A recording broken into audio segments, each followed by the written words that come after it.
जो है वो बाद में पोस्ट हुआ है। तो अब ये एक ये फॉर्म है, किसने रखा है यहाँ पे ये फॉर्म? रूपा माता जी। ये एक मैं फॉर्म डाल रही हूँ यहाँ पे, श्रद्धावान, ये आप लोग ये फॉर्म भर दीजिए जो मैंने आपको कहा था ना कल। धन्यवाद रूपा माता जी।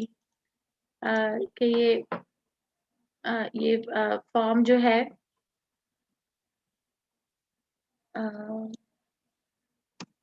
श्रद्धावान, जिसमें आप राधा गोविंद के आगे प्रण ले सकोगे।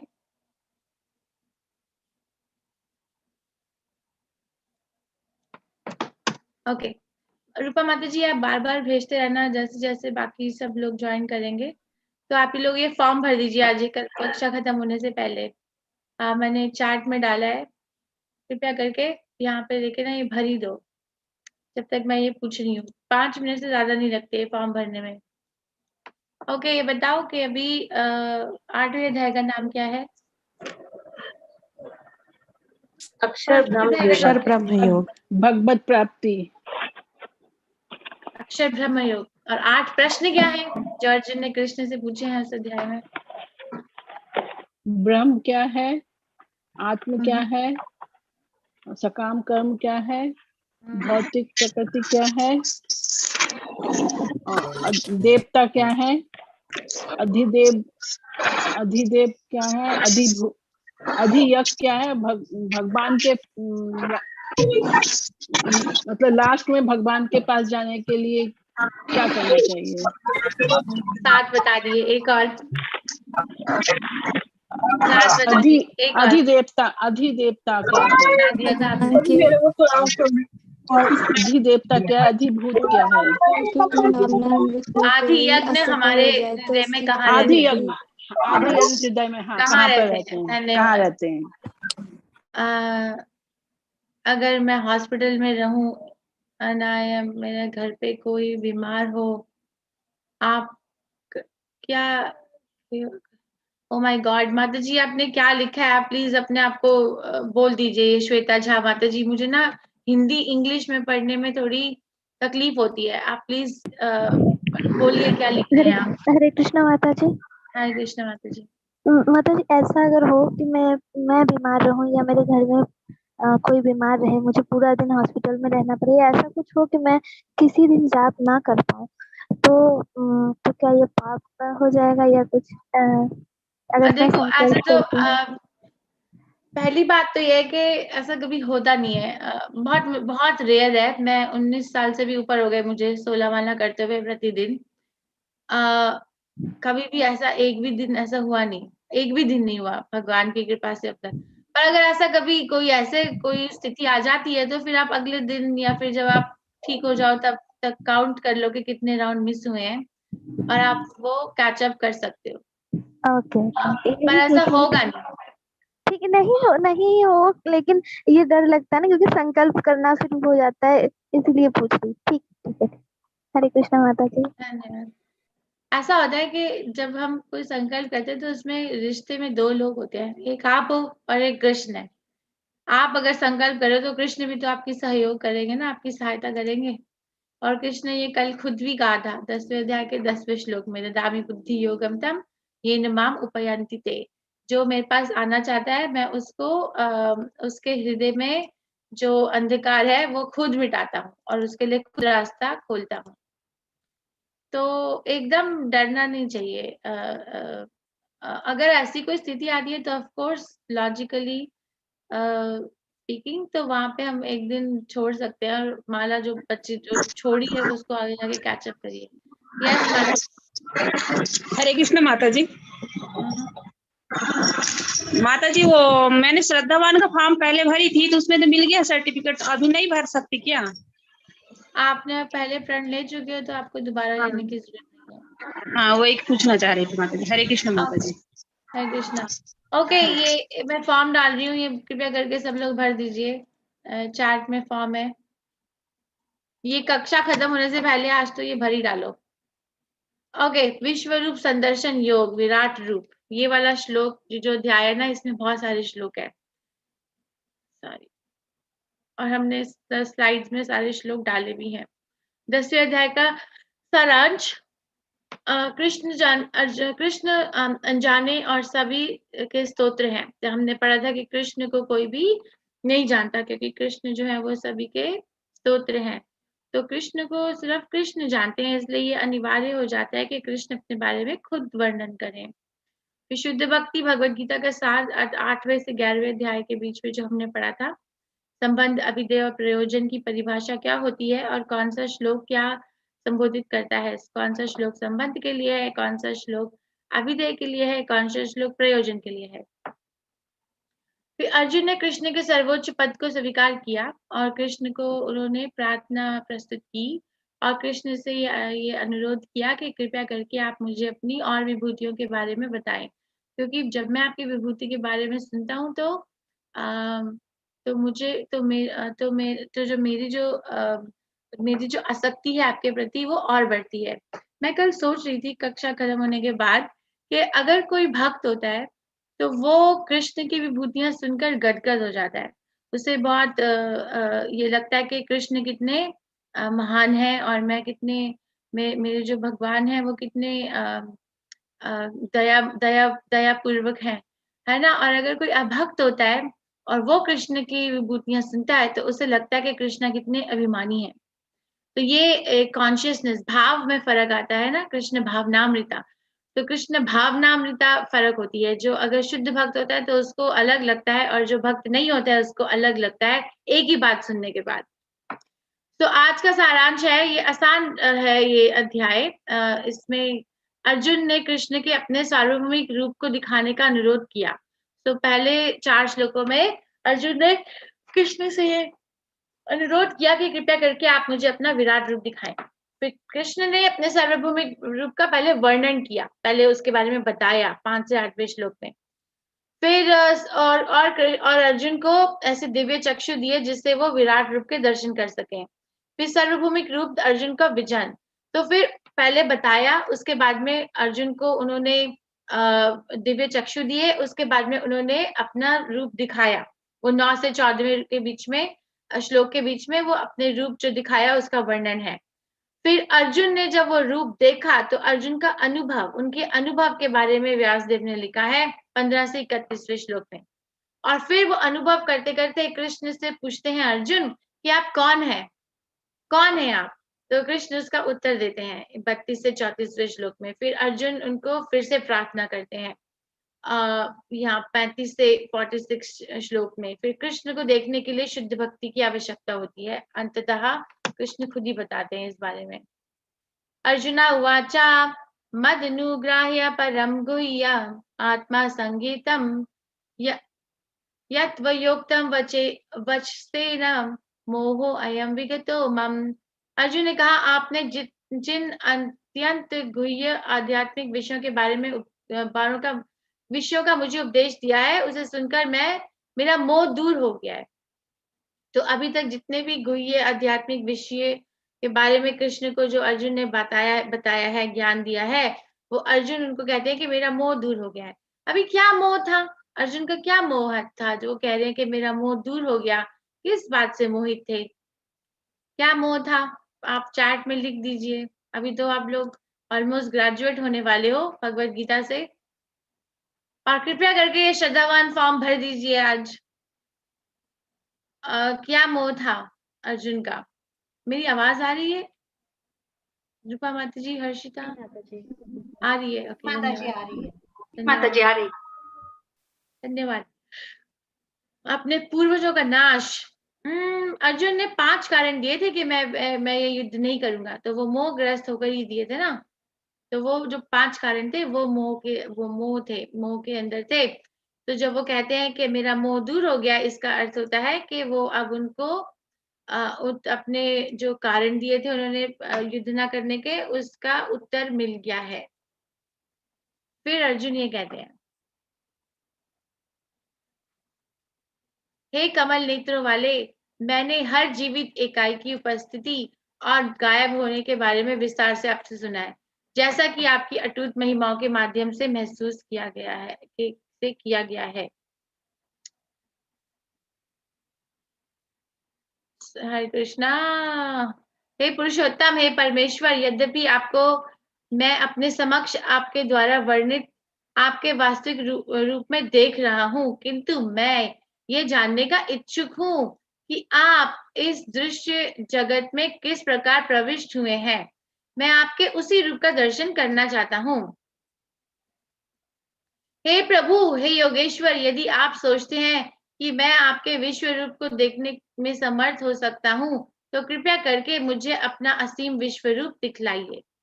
सो इस प्रकार से एक भक्त भगवान से प्रार्थना करते हैं कि यदि आप चाहते हैं, यदि आप सोचते हैं हरे कृष्ण कि मैं आपके इस विश्व रूप दर्शन करने के लायक हूँ, तो कृपया करके आप मुझे दिखाइए। तो वो कृष्ण से प्रार्थना करते हैं, कृष्ण को डिमांड नहीं करते। और कृष्ण से वो क्या प्रार्थना कर रहे हैं कि मुझे आप अपना विश्व रूप या फिर विराट रूप दिखाइए। प्रश्न ये उठता है कि कृष्ण का जो स्वरूप है वो है ये 2 हाथ वाला रूप, जो अर्जुन के सामने कृष्ण ने दिखाया है।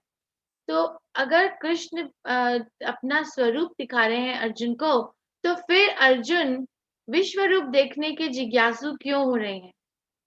ऐसी क्या बात है कि अर्जुन को विश्व रूप देखना है? विश्व रूप ऐसी क्या बात है? ऐसी इसलिए ये बात है, प्रभुपाद बताते हैं पहले के 3 श्लोकों के तात्पर्य में कि अर्जुन जो है कभी भी मोहग्रस्त नहीं होते, क्योंकि अर्जुन हमेशा कृष्ण के साथ रहते हैं। अभी देखो, माया जो होती है वो अंधकार के समान मानी जाती है। तो कृष्ण सूर्य समा माया है अंधकार, जहाँ कृष्ण तहाँ नहीं माया अधिकार। अगर मैं आपको एक उदाहरण देती हूँ कि अगर आप सूर्य के अंदर की रोशनी के अंदर हो, वो घड़ी एकदम दोपहर है और आप बाहर बैठे हो, तो क्या आप एक समय में अंधकार के भी दर्शन कर पाओगे? क्या आप सूर्य की चमकती रोशनी के अंदर हो, मगर मैं बोलूं नहीं नहीं आप अंधकार करो, सूर्य की रोशनी के अंदर आप अंधकार कैसे करोगे? कर पाओगे बाहर बैठ के? नहीं माता जी, नहीं हो नहीं पाएगा। कर धन्यवाद। उसी प्रकार से जो कृष्ण है वो सूर्य के समाप है कि उनको उनके अंदर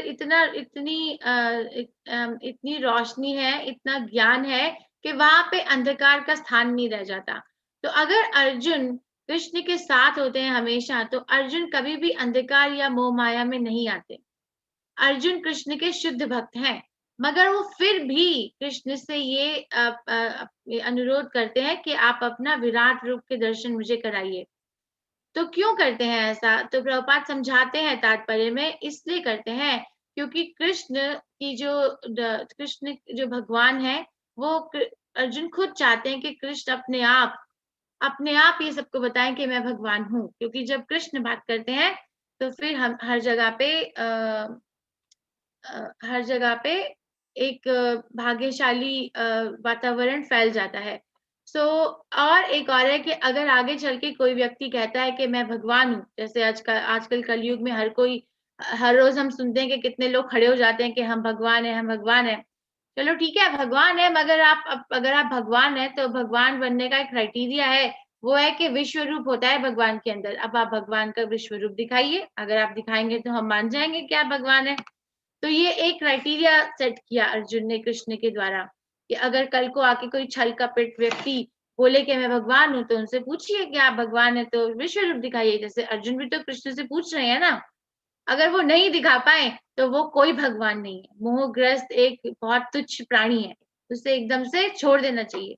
प्रभुपाद तो कहते हैं लात मारनी चाहिए है नहीं? क्योंकि कृष्ण ही भगवान है। फिर इसीलिए अर्जुन ने कृष्ण से ये अनुरोध किया कि कृपया करके आप मुझे विश्व रूप के दर्शन दिखाएं। पहले ये कि कृष्ण को वो चाहते थे कि कृष्ण अपने आप पूरे विश्व में अपने आप बोले कि मैं भगवान हूँ और सब लोग माने। और दूसरी बात कि वो एक क्राइटेरिया सेट करना चाहते थे कि कृष्ण भगवान है, अगर कोई आगे जाके बोले कि मैं भगवान हूँ तो फिर आप दिखाइए। और कृष्ण ने भी विश्व रूप दिखाया है ना। कृष्ण ने भी उनके सम्मान रखा अर्जुन के अनुरोध का। क्यों रखा? क्योंकि कृष्ण जो है भक्त वत्सल है। पहली बात ये कि वो भक्त वत्सल है, अगर शुद्ध भक्त कोई प्रार्थना करते हैं कृष्ण से तो वो उसको पूरा करते हैं। और दूसरी बात ये कि वो अर्जुन को प्रोत्साहन देना चाहते थे युद्ध करने के लिए। अर्जुन सोच रहे थे कि अगर वो युद्ध नहीं करेंगे तो यहाँ पे कोई व्यक्ति जो है उसकी मृत्यु नहीं होगी। मगर कृष्ण अपने विश्व रूप में ये दिखा देंगे कि अर्जुन चाहे युद्ध करे या ना करें, मगर यहाँ पे आया हुआ प्रत्येक व्यक्ति वापस घर नहीं जाएगा, क्योंकि कृष्ण ने उनकी मृत्यु पहले ही निश्चित कर दी। तो जो अर्जुन जो है वो सिर्फ एक निमित्त मात्र भव्य सव्यसाचिन, सिर्फ एक रास्ता बन सकते हैं कृष्ण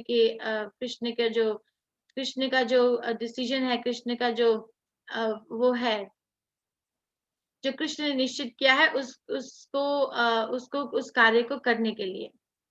तो भगवान ने कहा, अर्जुन हे पार्थ, अब तुम मेरे ऐश्वर्य को सैकड़ों हजारों प्रकार के देवी तथा विविध रंगों वाले रूप को देखो। हे भारत, लो तुम आदित्य, वासुओं, रुद्रों, अश्विनी कुमारों तथा अन्य देवताओं के विभिन्न रूपों को यहाँ देखो। तुम ऐसे अनेक आश्चर्यमय रूपों को देखो जिन्हें पहले ना तो किसी ने कभी देखा ना सुना। तो इससे ये पता चलता है कि जो विश्व रूप कृष्ण ने अर्जुन को दिखाया, वो वैसा विश्व रूप कभी भी किसी ने पहले ना देखा ना सुना। हे अर्जुन, तुम जो भी देखना चाहते हो उससे तत्क्षण मेरे इस शरीर में देखो। तुम इस समय तथा भविष्य में भी जो देखना चाहते हो उसको यह विश्व रूप दिखाने वाला है। यहाँ एक ही स्थान पर चर अचर सब कुछ है। तो विश्व रूप के अंदर सब कुछ है। जो समय बीत गया है, जो समय अभी वर्तमान है और जो भविष्य है, वो सब कुछ दिख रहा है। और सारे जीव जंतु, चर और अचर, जो चल पाते हैं और जो नहीं चल पाते हैं, वो सब के सब पूरे ब्रह्मांड में, पूरे के पूरे ब्रह्मांड में, ये जो भौतिक जगत है, भौतिक जगत की चीजें दिखती हैं विश्व रूप में, आध्यात्मिक जगत की नहीं दिखती हैं। तो भौतिक जगत के कोने कोने में जो भी कोई चीज स्थापित है, वो सब एक जगह पे दिखाई देगी। जब प्रभुपाद 7वें श्लोक का तात्पर्य लिखते हैं, तो वहां पे लिखते हैं कि आजकल के जो साइंटिस्ट, वैज्ञानिक व्यक्ति हैं, वो अपने ऊपर बहुत अभिमान रखते हैं कि हमने कितना कुछ कर दिया अपने जीवन में, मगर वो कभी भी कृष्ण की जो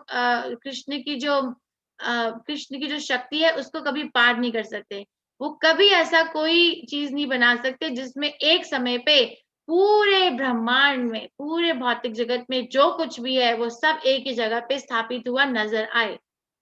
आपने कभी ऐसी कोई चीज देखी है जहाँ पे पूरे के पूरे भौतिक जगत में जो भी चीज है वो एक जगह पे खड़ी हुई नजर आ जाए? क्या ऐसी चीज कभी देखी है? नहीं माता जी। नहीं देखी है, और आप कभी देख भी नहीं पाएंगे अगर हम कृष्ण के शुद्ध भक्त नहीं बनेंगे, है ना? ऐसा कभी भी नहीं होगा। अभी हम ये कह सकते हैं कि क्यों नहीं देखी। हम सब लोग जो व्यक्ति इस कक्षा में बैठे हैं, वो सब व्यक्ति अपने इस विश्व में बहुत जगह पे फैले हुए हैं। सब एक जगह तो नहीं बैठे हुए ना। कोई भारत में है, कोई भारत से बाहर है, और कोई अपने घर में है, कोई अपने काम पे है, कोई बाहर, कोई काम पे काम पे भी नहीं, घर पे भी नहीं, बाहर ऐसे ही है। तो हर जगह पे हर व्यक्ति अलग अलग स्थान पे बैठा है। तो हम अगर एक साथ एकत्रित होकर एक चीज अभी देख पा रहे हैं, ये कृष्ण के शब्द, है ना? मगर ये हम फिर भी ये नहीं कह सकते कि हम हर एक चीज देख पा रहे हैं इस ब्रह्मांड में जो भी है। पर विश्व रूप के अंदर सब कुछ था, सब कुछ। किंतु तुम मुझे अपनी इन आंखों से नहीं देख सकते, अंततः मैं तुम्हें दिव्य आंखें दे रहा हूँ। अब मेरे योग ऐश्वर्य को देखो। सो कृष्ण के विश्व रूप देखने के लिए हमें दिव्य चक्षु की आवश्यकता होती है। और संजय जब ये बात सुन रहे थे, तो उन्होंने धृतराष्ट्र से ये कहा, संजय उवाचा एव मुक्ता ततो राजन महायोगेश्वरो हरि दर्शयामस पार्थाया परम रूपेश्वरम रूपमेश्वरम। संजय ने कहा, हे राजा, इस प्रकार कहकर महायोगेश्वर भगवान ने अर्जुन को अपना विश्व रूप दिखलाया। तो पहले उन्होंने अर्जुन को विश्व रूप के बारे में बताया, फिर दिव्य ज्ञान दिए, दिव्य चक्षु दिए, और फिर दिखाया। अब हमें विश्व रूप के दर्शन होंगे। अर्जुन ने इस विश्व रूप में असंख्य मुख, असंख्य नेत्र तथा असंख्य आश्चर्यमय दृश्य देखे। यह रूप अनेक देवी आभूषणों के अलंकृत था और अनेक देवी हथियार उठाए हुए था। यह देवी मालाएं तथा वस्त्र धारण किए था और उस पर अनेक दिव्य सुगंधियां लगी थीं। सब कुछ आश्चर्यमय, तेजमय, असीम तथा सर्वत्र व्यापक था। तो विश्व रूप में ये सब कुछ था। अनेक मुख थे, अनेक आंखें थी, अनेक माला पहनी हुई थी कृष्ण ने, और अनेक वस्त्र और शस्त्र, सब कुछ था। यदि आकाश में हजारों सूर्य एक साथ उदय हो तो उनका प्रकाश शायद परम पुरुष के इस विश्व रूप के तेज की समता कर सके। शायद, वो भी लिखा है शायद। तो मतलब इतना प्रकाशमान था विश्व रूप कि वो 1000 सूर्य एक साथ उदय हो जाए तो जितना प्रकाश आता है उससे भी ज्यादा प्रकाशमान।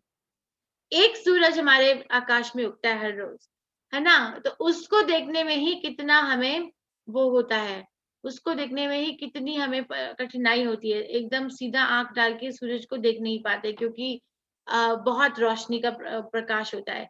पर सोचो कि कृष्ण 1000 सूर्य से भी ज्यादा जो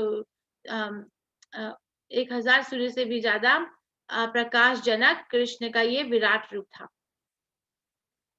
उस समय अर्जुन भगवान के कृष्ण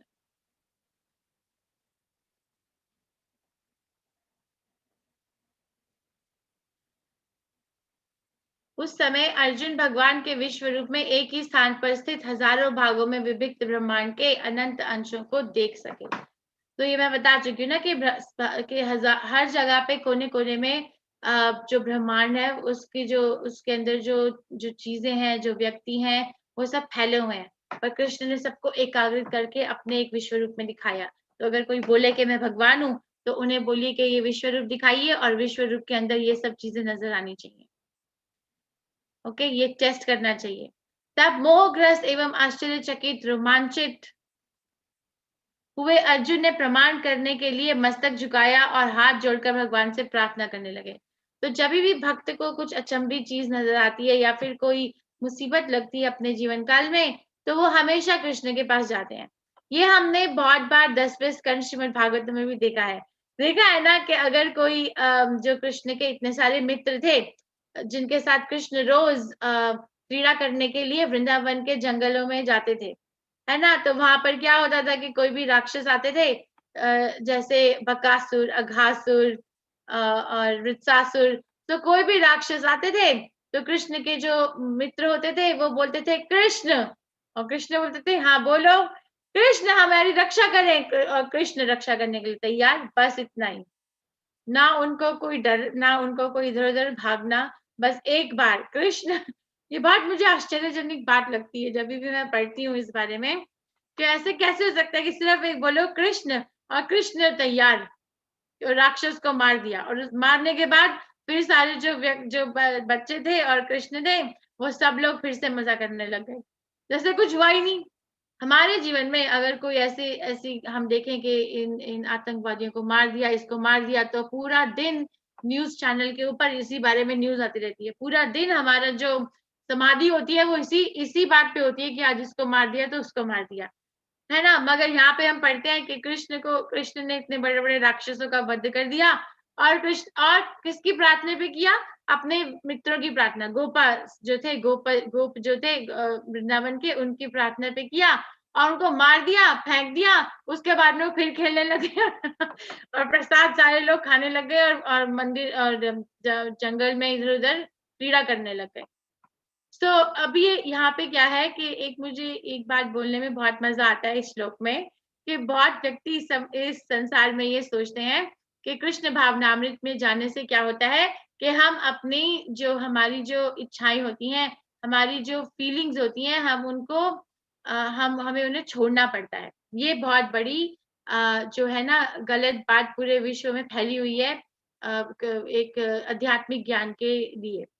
मगर अगर हम भगवत गीता खोलकर पढ़ें तो हम वहां पे पढ़ेंगे, अभी मैं दिखा भी रही हूँ आपके सामने, कि अर्जुन जो है वो काफी अपनी जो भी उनके अंदर जो परिवर्तन आ रहा है कृष्ण के विश्व रूप को देखकर, उनके शरीर में, उनके मन में, उसे काफी उनको उसका ज्ञान है और वो बताते भी हैं।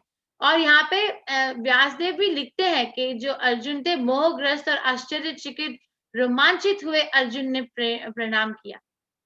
तो मतलब और आगे भी देखते हैं कि अर्जुन अपनी जो है कैसी अपनी जो शरीर में परिवर्तन आया है उसके बारे में कैसे कृष्ण को बताते हैं। अब ये इसी श्लोक में है। अर्जुन ने कहा, हे भगवान कृष्ण, मैं आपके शरीर में सारे देवताओं तथा अन्य विविध जीवों को एकत्रित देख रहा हूँ। मैं कमल पर असीम ब्रह्मा, शिवजी तथा समस्त ऋषियों एवं दिव्य सर्पों को देख रहा हूँ।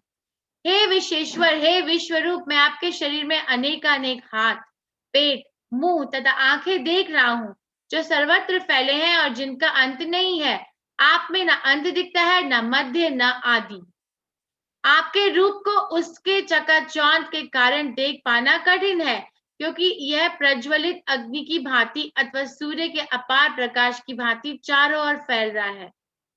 तो मैं भी इस तेजमय रूप को सर्वत्र देख रहा हूँ, जो अनेक मुकुटों, गदाओं तथा चक्रों से विभूषित है।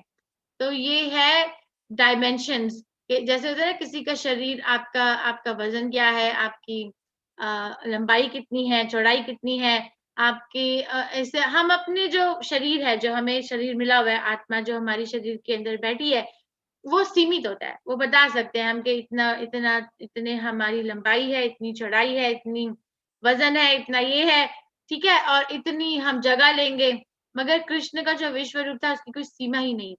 कृष्ण के विश्व रूप अगर इतना फैला हुआ था कि वो जहां भी देखो वो विश्व रूप ही नजर आ रहा था चारों ओर। आप परम आद्य गैस वस्तु हैं, आप इस ब्रह्मांड के परम आधार आश्रय हैं, आप अव्यय तथा पुराण पुरुष हैं, आप सनातन धर्म के पालक भगवान हैं, यही मेरा मत है। तो कृष्ण कितनी अच्छी, अर्जुन कितनी अच्छी प्रार्थना कर रहे हैं कृष्ण से। आप आदि मध्य तथा अंत से रहित हैं, आपका यश अनंत है, आपकी असंख्य भुजाएं हैं और सूर्य चंद्रमा आपकी आंखें हैं। मैं आपके मुख से प्रज्वलित अग्नि निकलते और आपके तेज से इस संपूर्ण ब्रह्मांड को जलाते हुए देख रहा हूँ। यद्यपि आप एक हैं, किंतु आप आकाश तथा सारे लोकों एवं अनेक बीच के समस्त अवकाश में व्यापक हैं। हे महापुरुष, आपके इस अद्भुत तथा भयानक रूप को देख के सारे लोग भयभीत हो रहे हैं। तो इस रूप को कृष्ण के विश्व रूप को अर्जुन क्या कहते हैं? अद्भुत और भयानक। अब मैं इस समय आप सबसे एक प्रश्न पूछती हूँ कि कृष्ण का जो स्वरूप है वो श्याम सुंदर स्वरूप है ना? कृष्ण का जो असली रूप है वो श्याम सुंदर है, मगर कृष्ण ने अभी अपना एक ऐश्वर्य दिखाया यूनिवर्सल फॉर्म, ये विराट रूप में। मुझे एक बात बताइए कि कृष्ण का जो विश्व रूप है, क्या वो ज्यादा ब्रह्मन की तरह लगता है या ज्यादा भगवान की तरह लगता है? ब्रह्मन मतलब जो ब्रह्मन ज्योति होती है, उसके उसके ज्यादा समीप है, या फिर जो भगवान का जो स्वरूप है, श्याम सुंदर स्वरूप, उसके ज्यादा समीप है? किसके ज्यादा समीप है विश्व रूप? ये दो बात मुझे आप हाथ खड़ा करके बता दो या चार्ट में लिख दो, बताइए। मेरा प्रश्न जो है वो क्या मैं अपना प्रश्न ठीक से पूछ पाई हूँ रूपा माता जी या हर्षिता? भगवान स्वरूप जी के, माता जी। ओके, धन्यवाद। ब्रह्मन स्वरूप के सिर्फ 2 व्यक्ति ने जवाब दिया है अब तक। तो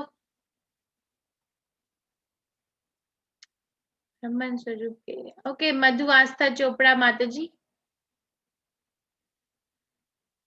ब्रह्म ज्योति स्वरूप। हाँ, मधु माता जी, आप अपने आप को अनम्यूट कर सकते हो। ब्रह्मन स्वरूप। हाँ, धन्यवाद माता जी, ब्रह्मन स्वरूप के समीप है। तो कृष्ण का जो बहुत बहुत धन्यवाद। कृष्ण का जो विश्व रूप है वो ब्रह्मन स्वरूप से ज्यादा समीप है। क्योंकि कृष्ण का ये जो हम विराट रूप के बारे में वर्णन कर रहे हैं और देख रहे हैं, प्रभुपाद समझाते हैं कि ये कोई ऐसा रूप है नहीं। जैसे कृष्ण का जो श्याम सुंदर स्वरूप है वो उसका वर्णन है, मगर ये जो स्वरूप है ये एक कॉन्सेप्ट है उन व्यक्तियों के लिए जिनको बहुत मुश्किल होती है ये स्वीकार करने में कि भगवान एक परम पुरुष है। जिन व्यक्तियों को लगता है कि भगवान परम पुरुष हो ही नहीं सकते, परम पुरुष मतलब शरीर होना, पुरुष मतलब शरीर होना ना, एक व्यक्तित्व होना। मगर जिन व्यक्तियों को इस बात को मानने में बहुत मुश्किल आती है कि भगवान जो है वो भी एक परम पुरुष के रूप में हो सकते हैं, उनके लिए कृष्ण ने ये एक विराट रूप का कॉन्सेप्ट बना के दिया है कि जैसे कि अगर तुम आंखें, जब सूरज और चंद्रमा देखो तो ये सोचो कि ये मेरी आंखें हैं, है ना? और अगर तुम समुद्र देखो तो ये सोचो कि ये मेरे जो शरीर है उसके अंदर जो जो होल है, जैसे हमारी नाक है, कान है, ऐसे होल्स है ना, हमारे 9 प्रकार के द्वार हैं जो हमारे इस शरीर में। तो वो कहते हैं कि समुद्र को देखो तो ऐसा सोचो कि मेरे शरीर का कोई द्वार है, और अगर तुम पहाड़ों को देखो तो ये सोचोगे मेरे जो शरीर की हड्डियां हैं वो पहाड़ हैं। तो इस प्रकार से वो एक एक बताते हैं कि तुम कहीं तो मुझे देखो। अगर ये बात मानने में बहुत मुश्किल हो रही है कि भगवान एक पुरुष हैं, परम पुरुष हैं, तो कम से कम ये जो विराट रूप है इसमें ही मुझे ढूंढने की प्रयास करो। पर ऐसे कोई विराट रूप है नहीं। प्रभुपाद एक बार मैंने सुना था लेक्चर में, मुझे बहुत हंसी भी आई थी। प्रभुपाद बता रहे थे जैसे आप हमारी अर्च विग्रह होती हैं, राधा कृष्ण, गौरनिताय, जगन्नाथ, अर्च विग्रह की हम सेवा कर सकते हैं। हम उनको वस्त्र पहना सकते हैं, हम उनको खाना भोग लगा सकते हैं, हम उनको फूल की माला बना सकते हैं। ऐसा कर सकते हैं ना, क्योंकि हम उनका जो साइज है उसको नाप लेते हैं कि हमारे अर्च विग्रह इतने हैं तो हमें इतने साइज के कपड़े बनाने होंगे। मगर ऐसे विश्व रूप के लिए कुछ कर नहीं सकते। विश्व रूप की कोई सीमा नहीं है। वो कपड़े हम ऐसे पहना नहीं सकते, वस्त्र उनको अर्पण नहीं कर सकते, ऐसे माला अर्पण नहीं कर सकते। तो सिर्फ ये एक कॉन्सेप्ट है, तो ये ब्रह्म ज्योति के ज्यादा समीप माना जाता है। देवों के सारे समूह आपकी शरण ले रहे हैं और आप में प्रवेश कर रहे हैं। उनमें से कुछ अत्यंत भयभीत होकर हाथ जोड़े आपकी प्रार्थना कर रहे हैं। महर्षियों तथा सिद्धों के समूह कल्याण हो कहकर वैदिक स्तोत्रों का पाठ करते हुए आपकी स्तुति कर रहे हैं। हे महाबाहो, आपके इस अनेक मुख, नेत्र, बाहु, जान, पांव, पेट तथा भयानक दांतों वाले विराट रूप को देखकर देवतागण सहित सभी लोग अत्यंत विचलित हैं, और उन्हीं की तरह मैं भी हूँ। देखो अर्जुन अपनी फीलिंग्स कैसे कृष्ण के सामने रख रहे हैं कि ये जो स्वरूप है ये बहुत भयभीत करने वाला है और बहुत विचलित कर रहा है मुझे। हे सर्वव्यापी विष्णु, नाना ज्योतिर्मय रंगों से युक्त आपको आकाश का स्पर्श करते, मुख फैलाए तथा बड़ी बड़ी चमकती आंखें निकाले देखकर भय से मेरा मन विचलित हो रहा है। मैं ना तो धैर्य धारण कर पा रहा हूँ और मानसिक संतुलन भी नहीं हो पा रहा है। तो कृष्ण अर्जुन कितना अपने आप को बता देखते हैं। जब हम कृष्ण भावनामृत में आगे बढ़ने का प्रयास करते हैं तो ऐसा होता है कि हम अपने आप को भी खूब जानना शुरू हो जाते हैं कि मुझे कैसा लगता है, क्योंकि हम प्रभुपाद बताते हैं कि हमें किसी से कोई सर्टिफिकेट नहीं चाहिए होता है कृष्ण भावनामृत में कि हम आगे बढ़ गए कि नहीं बढ़ गए, कितना हम आगे बढ़ गए। क्योंकि प्रभुपाद एक उदाहरण देते हैं कि जैसे अगर कोई एक व्यक्ति है जिसको खूब भूख लगी है, ठीक है, जिसको बहुत भूख लगी है, तो आप उसको भोजन दोगे खाने के लिए, तो भोजन करते हुए वो आप अपने पड़ोसी से तो पूछने नहीं जाएगा ना कि कृपया करके मुझे बताइए कि मेरा पेट भर गया कि नहीं भर गया। क्या ऐसा होगा कि अगर कोई व्यक्ति भोजन कर रहा है, उसको भूख लगी है, वो उसने भोजन कर लिया और उसके बाद में वो अपने पड़ोसी से पूछना चाहता है मैंने खा लिया, अब मुझे और खाना चाहिए, या उसको खुद पता चल जाता है? नहीं, पता चल जाता है माता जी। खुद पता चल जाता है ना। अगर हाँ किसी का खुद पता चल जाता है। उसी प्रकार से अगर कृष्ण भावनामृत में अगर कोई क्या करके अपने आप को म्यूट कर लीजिए, धन्यवाद। कृष्ण भावनामृत में अगर कोई व्यक्ति आगे बढ़ना शुरू होता है तो वो अपने आप भांप लेता है कि मैंने कहाँ से शुरुआत की थी और अब मैं कहाँ हूँ।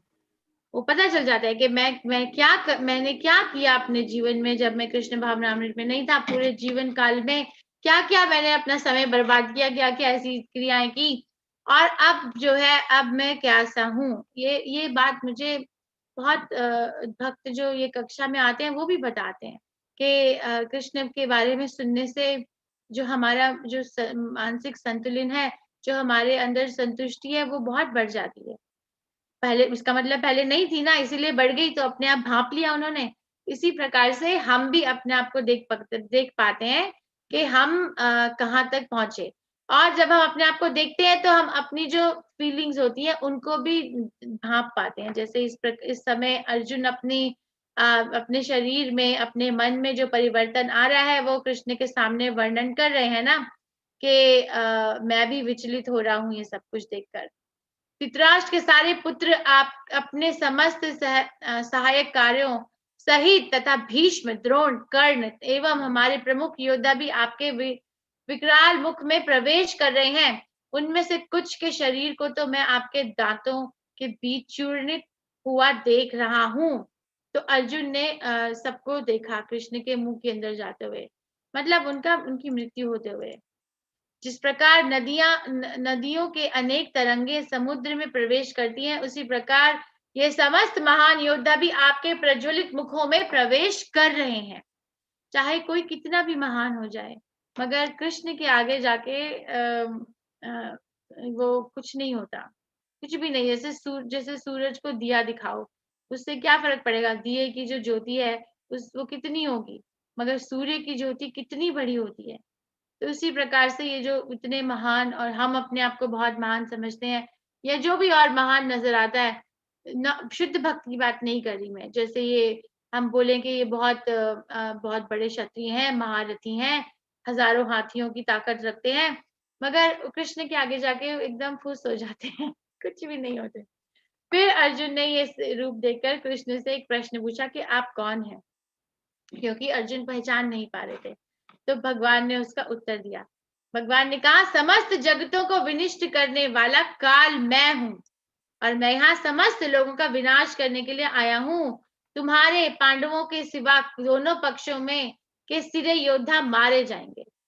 सो जो कृष्ण का विश्व रूप है, वो जो पांडवों के अलावा जो भी वहां पे महाभारत के युद्ध में था, उन सब के लिए काल का स्तोत्र थे, मतलब वो सब की मृत्यु हो जाएगी। ये श्लोक बहुत अच्छा है। तस्मात् तस्मात् प्रतिष्ठम यशो लभस्व जित्वा शत्रु भुक्षवम राज्यम समुद्रम मये वेते निहता पूर्वमेव निमित्त मात्रम भव्य सव्यसाचिन। तो जब कृष्ण ने बता दिया कि सब मर जाएंगे, तो इसका मतलब है कि अर्जुन चाहे युद्ध करें या ना करें, उससे कोई फर्क नहीं पड़ता, क्योंकि कृष्ण ने निश्चित कर दिया कि यहाँ पे क्या होने वाला है। अतः अतः इसलिए उठो, लड़ने के लिए तैयार हो और यश अर्जित करो। अपने शत्रुओं को जीतकर संपन्न राज्य का भोग करो। यह सब मेरे द्वारा पहले ही मारे जा चुके हैं, और हे सव्यसाचिन, तुम तो युद्ध में केवल निमित्त मात्र हो सकते हो। बहुत अच्छा रिश्ता होता है एक भक्त और कृष्ण का। कृष्ण जो है वो सब कुछ कर देते हैं भक्त के लिए, मगर वो फिर भी जो यश है वो अपने भक्त को देना चाहते हैं। कृष्ण ने ये बता दिया यहाँ पे कि यहाँ पे कोई भी जीवित वापस नहीं जाने वाला है, क्योंकि मैंने ये उनकी मृत्यु निश्चित कर ली है। ये बात सच है। निमित्त कृष्ण राखे, कृष्णा मारे कृष्णा राखे के। अगर कृष्ण ने मान लिया कि ये व्यक्ति को मृत्यु होनी है, तो उसकी होगी, कोई नहीं बचा सकता। और अगर कृष्ण ने बचा दिया तो कोई भी मार नहीं सकता। प्रभुपाद इसका उदाहरण देते हैं कि हम कई बार ये देखते हैं कि बहुत अमीर व्यक्ति है, बहुत उसके पास में ताकत है कि वो अगर उसको बीमारी है तो वो अच्छे से अच्छे देश में जाकर अच्छे से अच्छे अस्पताल और अच्छे से अच्छे डॉक्टर से अपना इलाज करवा सके, क्योंकि उसके पास में ये स्तोत्र होते हैं ना। मगर फिर भी क्या होता है कि अगर वो चाहे अच्छे से अच्छे डॉक्टर के पास चला जाए, अच्छे से अच्छे अस्पताल में चला जाए, या बहुत पैसा खर्च करे, फिर भी जो एक लायक डॉक्टर होगा वो क्या बोलेगा कि हाँ मैं आपका जीवन अवश्य बचाऊंगा, या फिर ये बोलेगा कि मैं केवल अपना प्रयास कर सकता हूँ और बाकी सब तो कृष्ण भगवान के हाथ में है, मैं तो सिर्फ प्रयास कर सकता हूँ। क्या बोलेंगे ऐसे? चाहे अच्छे से बोलेगा कि बस प्रयास कर सकते हैं। प्रयास कर सकते। धन्यवाद। तो हमारा अधिकार प्रयास तक होता है, ठीक है, यहीं तक होता है हम सबका अधिकार, तो प्रयास कर सकते हैं। तो उसी प्रकार से अर्जुन को कृष्ण प्रोत्साहन दे रहे हैं कि तुम तो सिर्फ एक मात्र हो, निमित्त मात्र। एक्चुअल काम तो मैं कर चुका हूँ, तुम ये निमित्त मात्र, तुम इसका यश इसका यश अर्जित करो। ये लगे कि अर्जुन ने उन सबका युद्ध किया, पर एक्चुअली मैं इन सबको पहले ही उनका समय निश्चित कर चुका हूँ, कितने श्वास बचे हैं इनके, ठीक है। तो कृष्ण इतने बलवान हैं, अगर हम कृष्ण के पास जाते हैं तो हमें बहुत सुरक्षा महसूस होनी चाहिए। सुरक्षा इस जीवन काल में, जो मेरी आत्मा है इस शरीर में, उसकी, मेरे शरीर की सुरक्षा, मेरे मन की सुरक्षा, आत्मा की सुरक्षा। क्योंकि अगर कोई व्यक्ति जब मृत्यु हो जाती है तो बाकी लोगों को पता नहीं चलता कि ये आत्मा कहाँ चली गई। इसीलिए तो दुख होता है ना, क्योंकि देख नहीं पाते, आत्मा चली जाती है। मगर कृष्ण को सब पता रहता है, कृष्ण को सब पता रहता है। कृष्ण एक्चुअली परमात्मा रूप में साथ में भी जाते हैं आत्मा के। और इस पिक्चर में, इस चित्र में क्या हो रहा है कि जैसे ये डॉक्टर है, ये सर्जन है, ठीक है। सर्जन के हाथ में ये स्कैल्पेल है, ये चाकू है, जिससे वो किसी मरीज का इलाज करेंगे। तो जो बुद्धिमान व्यक्ति है वो क्या बोलेगा कि ये जो चाकू है उसने इलाज किया, या फिर ये बोलेगा कि ये चाकू है, ये तो सिर्फ कृष्ण ने, ये सर्जन ने इसका उपयोग किया, मगर रियल काम तो सर्जन ने किया। क्या है सही व्याख्या? सही व्याख्या क्या है? सही काम सर्जन ने किया। काम तो सर्जन ने किया ना मैडम। सही काम सर्जन ने किया। यस धन्यवाद, बहुत बुद्धिमान भक्त है मेरी कक्षा में, धन्यवाद। तो सही काम तो सर्जन ने किया ना, चाकू ने तो सिर्फ इधर उधर जहां घुमाया वहां पे घूमे। वैसे ही कृष्ण के हाथ में ऐसे हमें बन जाना चाहिए कि कृष्ण हमारी डोर पकड़े और बताएं कि कहाँ कहाँ जाना है। शुद्ध भक्त का जीवन ऐसा होता है, ऐसा होता है शुद्ध भक्त का जीवन। हमारा ऐसा जीवन नहीं है, इसलिए हमें समझ में नहीं आता कि ऐसे कैसे हो सकता है, पर ऐसा ही होता है। आप प्रभुपाद के बारे में पढ़ो, प्रभुपाद के बारे में सुनो, प्रभुपाद की वाणी सुनो, प्रभुपाद के जो हर एक जीवन काल में मिनट मिनट जो भी वो कार्य करते थे, उसमें वो कृष्ण से, अपने गुरु से आदेश मिलता था उन्हें। तो हमें भी मिल सकता है, जैसे अर्जुन को अभी कृष्ण आदेश दे रहे हैं, हमें भी मिल सकता है। और अभी सबसे बड़ा आदेश क्या है कलयुग में? कैसे हम निमित्त मात्र बने कृष्ण के आगे, हरि नाम का प्रचार करके। कलयुग में हम ऐसे युद्ध नहीं कर सकते महाभारत के जैसे, ना तो हमारे पास इतनी कोई वो है चीजें हैं, हमारे पास इतने कोई एसेट्स, हमारे इतना कोई अमीर कोई है भी नहीं। कोई सोचे कि हम बहुत अमीर हैं, हम बहुत वो हैं, मगर कृष्ण के आगे कुछ भी नहीं है। ओके। तो इससे क्या होता है कि इस कलयुग में हम कृष्ण के साथ में निमित्त मात्र कैसे बन सकते हैं? हरि नाम का प्रचार करके। और हरि नाम का प्रचार हम तब तक नहीं कर पाएंगे जब तक हम खुद हरि नाम का जप नहीं करते। अगर हम खुद नहीं करेंगे ये तपस्या, तो हम कभी एक भी व्यक्ति को इस बारे में बता नहीं सकते, ठीक है। तो अगर ये भौतिक जगत की बात नहीं है, ये आध्यात्मिक जगत की बात है। जब तक हमने खुद हरि नाम की तपस्या नहीं की, जप नहीं किया, खुद ये नहीं सोचा, ये उसका स्वाद नहीं चखा, मीठा होता है हरि नाम, उसका स्वाद खुद नहीं चखा, तो हम कभी किसी को दे नहीं पाएंगे। तो अगर किसी को देना है तो सबसे पहले अपने घर से शुरू कीजिए, अपने आप से शुरू कीजिए, और उस तरीके से हम चैतन्य महाप्रभु के हाथ में निमित्त मात्र बन जाएंगे, जैसे ये चाकू पकड़ा है उन्होंने। द्रोणम च भीष्मम च जय जय धृता च कर्ण तथ्यानपि योद्ध वीरान् मया हन्तास्तवं जहि माख्य तिष्ठा युद्धस्वजेतासि रणे सप्तनान्। द्रोण, भीष्म, जयद्रथ, कर्ण तथा अन्य महान योद्धा पहले ही मेरे द्वारा मारे जा चुके हैं। अंततः उनका वध करो और सैनिक भी विचलित ना हो। तुम केवल युद्ध करो, युद्ध में तुम अपने शत्रुओं को परास्त करोगे। इतनी प्रोत्साहन दे रहे हैं कृष्ण। संजय ने धृतराष्ट्र से कहा, हे राजा, भगवान के मुख से इन वचनों को सुनकर कांपते हुए अर्जुन ने हाथ जोड़कर उन्हें बारंबार नमस्कार किया। फिर उनसे भयभीत होकर अवृद्ध स्वर में कृष्ण से इस प्रकार कहा। अर्जुन ने कहा, हे ऋषिकेश, आपके नाम के श्रवण से संसार हर्षित होता है और सभी लोग आपके प्रति अनुरक्त होते हैं। यद्यपि सिद्ध पुरुष आपको नमस्कार करते हैं, किंतु असुर गण भयभीत हैं और इधर उधर भाग रहे हैं। ये ठीक ही हुआ है। तो ये श्लोक कितना अच्छा है ना, कि आपके नाम के श्रवण से संसार हर्षित होता है। आपने अपने जीवन में अभी तक बहुत ऐसी चीजें देख ली होंगी जहाँ पे हमें हर्षित महसूस होता है, हमें हर्ष महसूस होता है, ठीक है, हमें खुशी महसूस होती है। तो क्या आपने ऐसी कोई अपने जीवन काल में चीज देखी या सुनी जिससे पूरा संसार हर्षित हो जाता हो? कृष्ण के नाम के अलावा ऐसा कुछ भी नहीं है। ऐसा है कुछ कि पूरा संसार हर्षित हो जाता है? नहीं माता जी, एक्चुअली नहीं है, नहीं, एक्चुअली में नहीं नहीं है। है। धन्यवाद। ऐसा नहीं कि कृष्ण ने कहा या अर्जुन ने कहा, पर ये सच है कि एक्चुअली में ऐसी कोई दूसरी चीज है ही नहीं जो कृष्ण के नाम के जितनी हर्ष हर्ष दे सके एक भक्त को। हे महात्मा, आप ब्रह्म से भी बढ़कर हैं, आप आदि सृष्टा हैं, तो फिर आपको सादर नमस्कार क्यों ना करें? हे अनंत, हे देवेश, हे जग निवास, आप परम स्तोत्र अक्षर कारणों के कारण तथा इस भौतिक जगत के परे हैं। आप आदि देव, सनातन पुरुष तथा दृश्य जगत से परम आश्रय हैं। आप सब कुछ जानने वाले हैं और आप ही सब कुछ हैं जो जानने योग्य है। आप भौतिक गुणों से परे परम आश्रय हैं। हे अनंत रूप, यह संपूर्ण दृश्य जगत आपसे व्यापक है।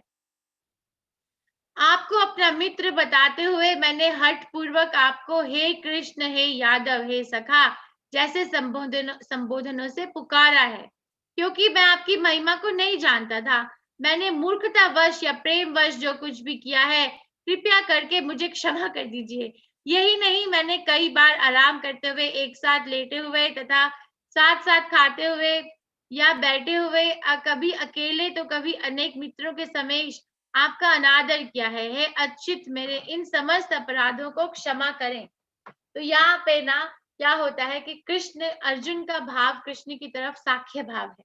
मित्र हैं अर्जुन के, कृष्ण के अर्जुन साख्य भाव है उनका, मगर क्योंकि विराट रूप को देख के वो विचलित हो रहे हैं, तो वो साख्य भाव को भूलकर अचंबित भाव में आ गए हैं। 5 रस होते हैं जो प्रमुख होते हैं, जिससे एक भक्त का रिश्ता होता है कृष्ण के साथ, मगर 7 भाव ऐसे होते हैं जो सबॉर्डिनेट, जो उनके नीचे होते हैं। 7 भावों में केवल फीलिंग्स आती हैं। तो ये अचंबा होना ना एक भाग है जो साख्य भाव से नीचे है। मगर ऐसा लिखते हैं प्रभुपाद कि क्योंकि कृष्ण का विराट रूप अर्जुन ने देखा, तो विराट रूप को देख के वो अचंबित हो गए। तो अचंबा होने के कारण वो अब आश्चर्यजनक और अचंबे हो गए हैं। वंडर, अंग्रेजी में से कहते हैं वंडर। तो इसीलिए वो क्षमा मांग रहे हैं। पर एक्चुअली में, रियलिटी में तो अर्जुन का भाव कृष्ण की तरफ साख्य भाव है, और साख्य भाव में तो मित्र ये सब करते ही हैं।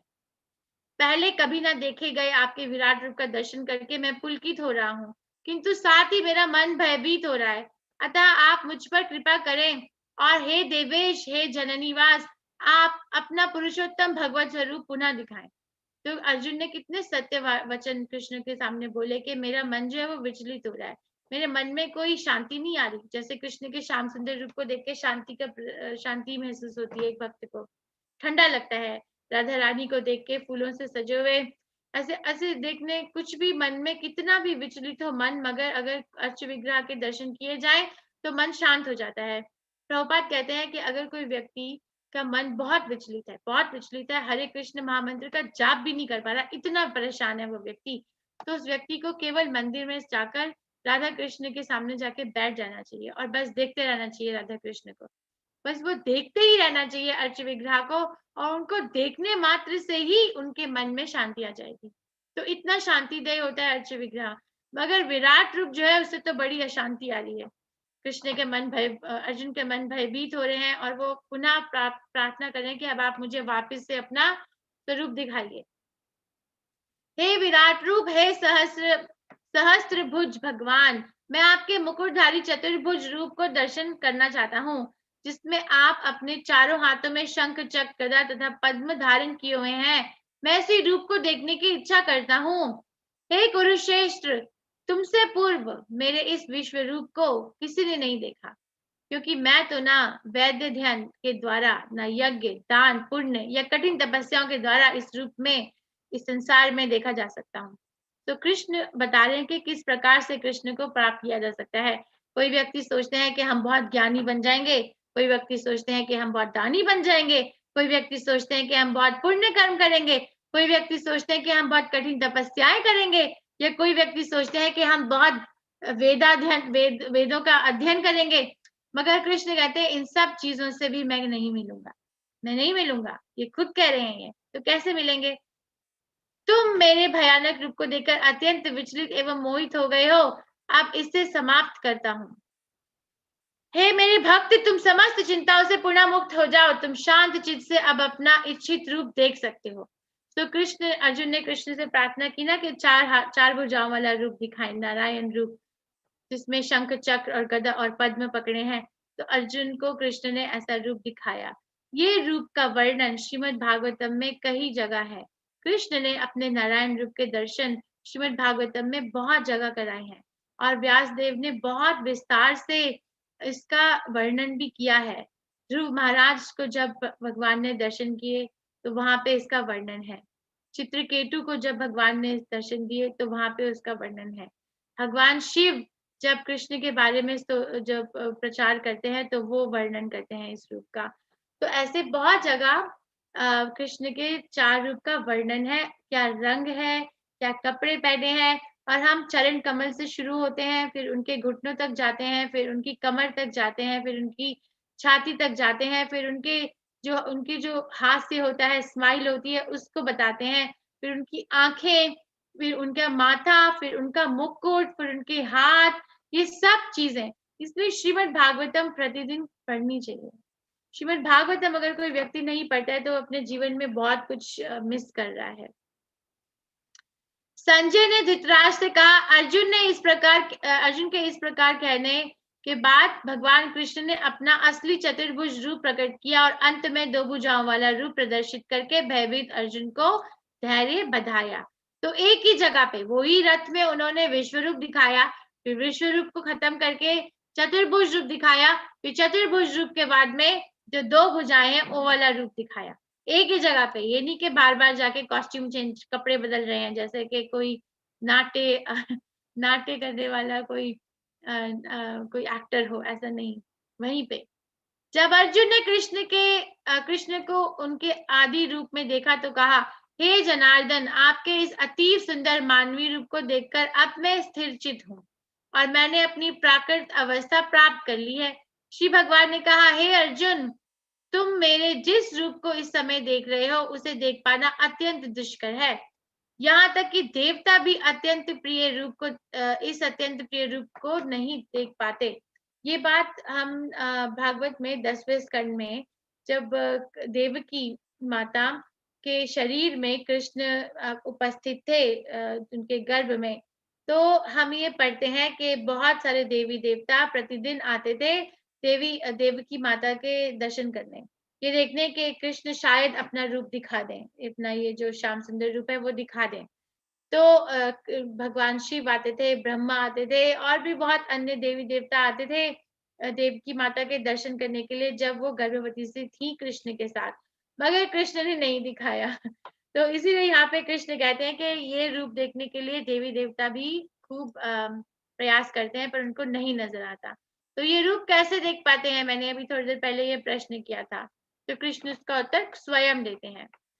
भक्त्या तो अनन्या शाख्या अहम एव विधो अर्जुना, क्या तो दृष्टुम च तत्वेना प्रवेष्टुम च परंतपा।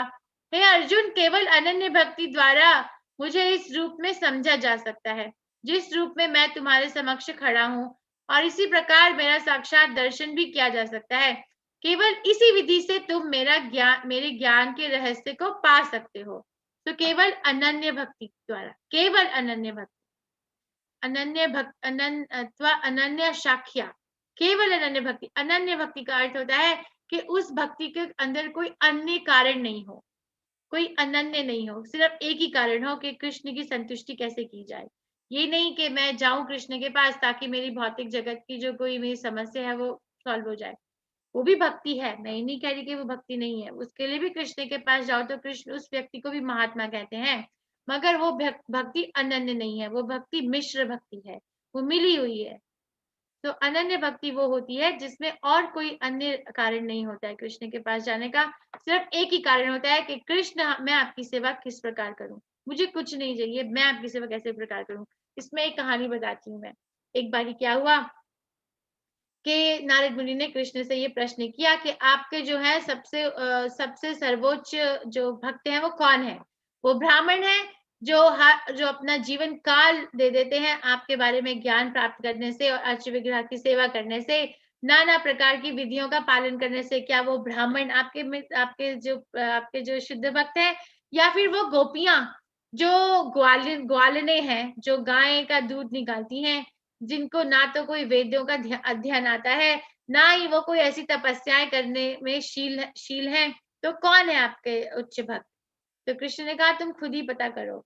तो क्या करो, तुम एक काम करो, जब पहले ब्राह्मणों के पास जाओ और वो पूछेंगे कि नारद मुनि कृष्ण क्या कर रहे थे, तो उन्हें बोलना कि कृष्ण के सर में बहुत दर्द है, कृष्ण का सर दर्द से फटा जा रहा है। तो वो पूछेंगे कि कैसे ठीक होगा कृष्ण का दर्द। कृष्ण ने कहा है कि अगर उनके भक्तों के जो पैरों की तली में जो मिट्टी है वो मिल जाए कृष्ण को, और कृष्ण वो पैरों की तली की मिट्टी अपने भक्तों की अपने सिर के ऊपर लगाएंगे, तो उनका सर दर्द खत्म हो जाएगा। तो ये इसलिए मैं आया हूँ कि आप मुझे अपने पैरों की तली की मिट्टी दे दीजिए, ताकि कृष्ण अपने सिर पे लगा सके। तो कृष्ण ने नारद मुनि को ये प्रश्न पूछने के लिए कहा और भेज दिया। तो नारद मुनि गए। नारद मुनि पहले ब्राह्मणों के पास गए, जो बहुत अच्छे से संस्कृत मंत्रों का उच्चारण करते थे, विधि विधान करते थे, शुद्ध जीवन व्यतीत कर रहे थे। ठीक है, तो उन्होंने फिर यही प्रश्न पूछा नारद मुनि से कि कृष्ण कैसे हैं।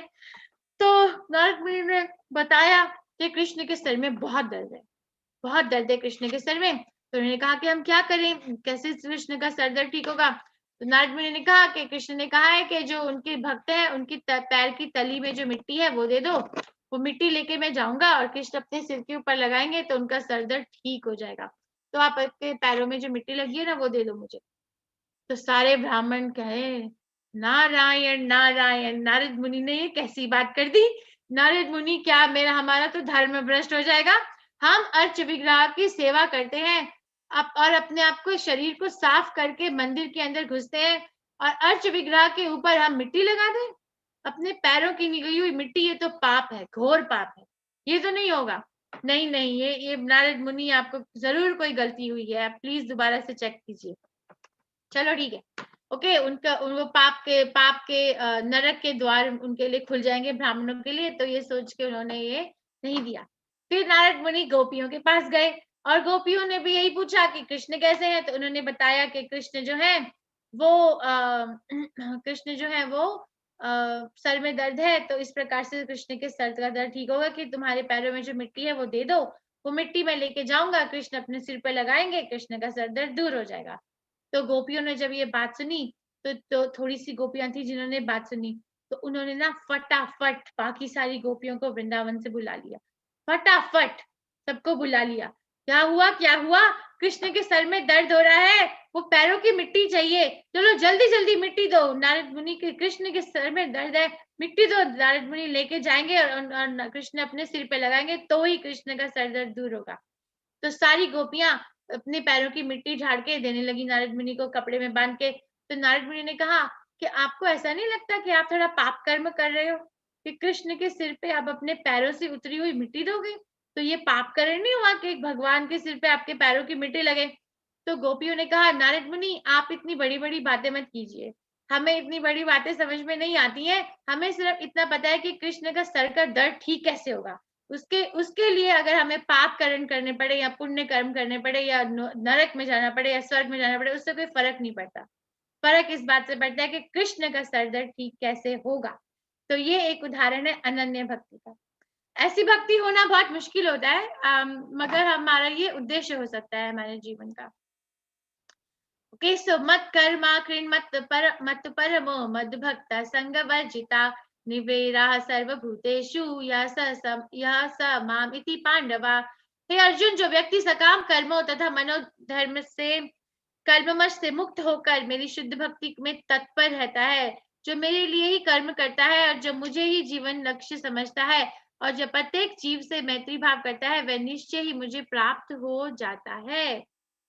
तो अर्जुन कृष्ण ने सीक्रेट बता दिया कि हम कृष्ण के प्रिय कैसे हो सके, कि सकाम कर्मों और मनोधर्म इन सब से मुक्ति होनी चाहिए, सिर्फ कृष्ण के लिए काम। बिना गुरु के ये करना, ये समझ पाना कठिन होता है। ये शब्द बहुत कठिन लगते हैं कि कैसे होगा, क्योंकि मार्गदर्शन नहीं है ना, हम अपने मन के साथ रह जाते हैं, हमारे मन को पता नहीं है कृष्ण के पास कैसे जाना है, तो भारी लगता है कृष्ण के पास जाने से। पर अगर कोई ऐसा गुरु मिले, ऐसे साधुओं का संग मिले, ऐसे शास्त्र मिले, तो वो मार्गदर्शन करते हैं, तो पता चलता है कि इतना मुश्किल नहीं है, हम अपना प्रयास कर सकते हैं। अंततः कृष्ण हमें बुलाए या नहीं बुलाए वो उन पर निर्भर करता है, पर मेरा अधिकार तो सिर्फ प्रयास तक ही है। तो आज हमने ये पढ़ा, अर्जुन ने कृष्ण से अपना सार्वभौमिक रूप को दिखाने का अनुरोध किया, और मैंने आपको कारण समझाए कि अर्जुन ने क्यों अनुरोध किया और कृष्ण ने भी क्यों उनके जो प्रार्थना थी उनका सम्मान रखा। फिर भगवान कृष्ण अपने सार्वभौमिक रूप का वर्णन करते हैं, पहले वर्णन करके बताते हैं 8वें श्लोक तक। फिर वो कृष्ण अर्जुन को दिव्य चक्षु देते हैं और फिर अपना विराट रूप दिखाते हैं। दर्शन किए हमने विराट रूप के आज 9 से 14वें श्लोक में। फिर अर्जुन अपना अनुभव वर्णन करते हैं, अनुभव का वर्णन करते हैं विराट रूप देखने के बाद 15वें से 31वें श्लोक में। फिर कृष्ण से प्रश्न पूछते हैं कि आप कौन हैं। वो भूल जाते हैं अर्जुन, क्योंकि अर्जुन का जो भाव है साख्य भाव, अब वो अचंबित भाव में परिवर्तन हो जाता है। तो कृष्ण उसका उत्तर देते हैं कि मैं काल हूँ, कालो अस्मि लोक क्षया प्रवर्धो 32वें से 34वें श्लोक में। फिर अर्जुन फिर से कृष्ण से प्रार्थना करते हैं, जहाँ पे हमने वो प्रार्थना पढ़ी कि पूरा संसार हर्षित हो जाता है कृष्ण का नाम सुन के, पूरा संसार। कि ये हमने 35 to 46 वाले श्लोक में पढ़ा। और कृष्ण को देखने के लिए अनन्य भक्ति की आवश्यकता होती है और कोई चीज से कृष्ण के दर्शन उनके स्वरूप में नहीं किए जा